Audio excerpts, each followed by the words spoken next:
So global oil and gas prices continuing to soar amid talk of Western countries banning Russian energy imports. There are growing fears of an impending worldwide economic shock. Let's talk to James Waddell, a senior global gas analyst with the consultancy group Energy Aspects. James, welcome. I don't know if you managed to hear the Prime Minister Boris Johnson speaking in the last hour or so. I mean, he said quite simply that a Russian oil and gas ban simply couldn't happen overnight. The West has been reported as saying that the Western countries have been considering a Russian energy ban. It's simply not possible, is it? Well, we've gone into this military crisis, political crisis, on the back of an already pretty extreme energy crisis in Europe, where gas prices have already been at multi-year highs. In fact, way above previous highs that have been recorded. And that has translated into both gas prices for industry and also power prices for industry and for homes. So we are very reliant on Russian energy, Russian crude, Russian diesel, and especially Russian gas.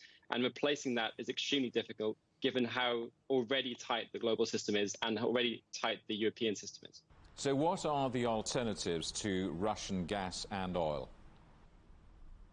Well, put simply, on the supply side, we are very much lacking in alternatives. Now, on crude, we're already in a very tight global crude market, and these efforts to increase crude production are being made. The thing with crude, it is more flexible in terms of transportation. So if you can get the funding in there within about 6 to 12 to maybe a year and a half, you can start to meaningfully increase that production.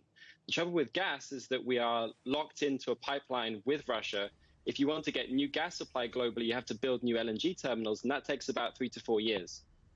So we are very much constrained on the supply side for global gas. I mean, there has been huge criticism within Europe and from the United States about Europe becoming too dependent on Russian gas. It really is too late now to have a backup plan in place, isn't it? And as you say, this takes ages.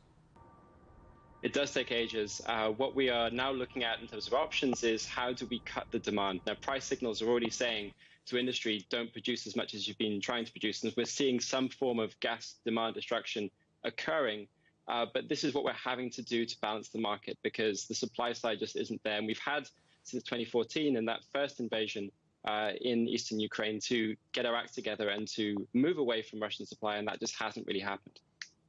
So Western countries will continue to pay Russia enormous sums every day for gas and oil, bankrolling their invasion of Ukraine. That's it simply, isn't it? It's a very unfortunate situation, but that is the reality of what we have to face over the coming months. James, good to talk to you. Thank you very much indeed for coming on the programme. That's James Waddell, the senior global gas analyst with the consultancy group Energy Aspects.